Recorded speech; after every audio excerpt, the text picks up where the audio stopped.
Hello everyone and welcome back to my channel.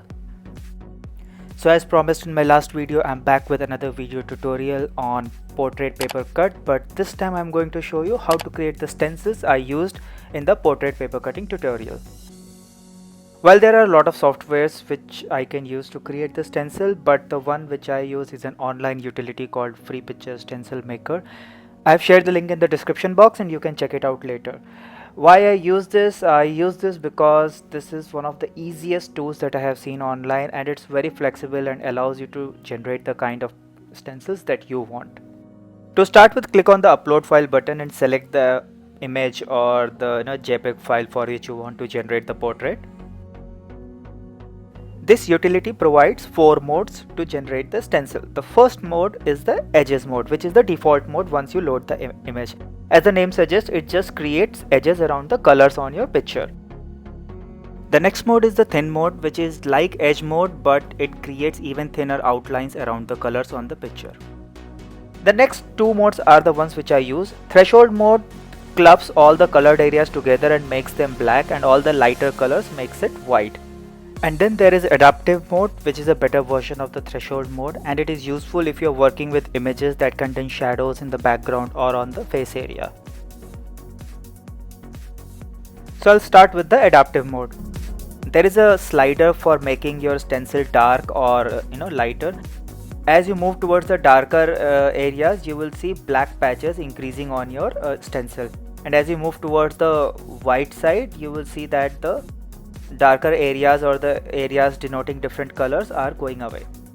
Similarly, the second slider is the sharpness slider. If you move the slider towards the sharp side, the details on the stencil keep on increasing. The more sharp your selection is, the better resolution of the stencil is. That means more details on the stencil.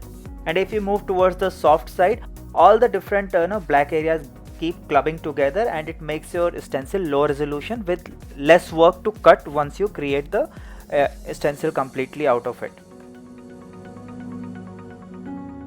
This is the mode which I generally use whenever I have to make a portrait paper cut for any of the art commissions that I get. If I have got a request from somebody, I will not make a low resolution portrait, but I will keep the sharpness high so that maximum details can be captured in the portrait paper cut. Once you are happy with the way the stencil is looking, you can click on the download or print option. You can either save it or you can directly take a print out of it.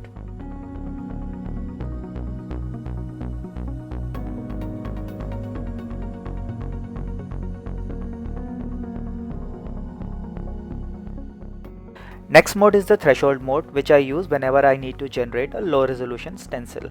For this mode to work properly, you will need to keep the darkness slider towards the white end, because by default it clubs all the colors and makes it black. So you need to keep the darkness slider little towards the white. For making the low resolution portrait, keep the sharpness slider towards the softer end and not towards the sharp end. This will lessen the details on your portrait and will make it easier to cut.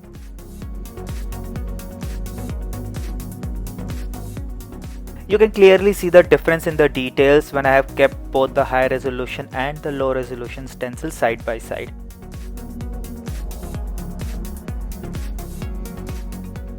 The edges and the thin mode also work for portrait stencil, but then you have to use a lot of your artistic intuition to actually figure out where to cut and where not to cut. So normally I don't go for these 2 modes because these modes are extremely complex in nature. I will definitely never go for the thin mode. Edges mode I can still work with.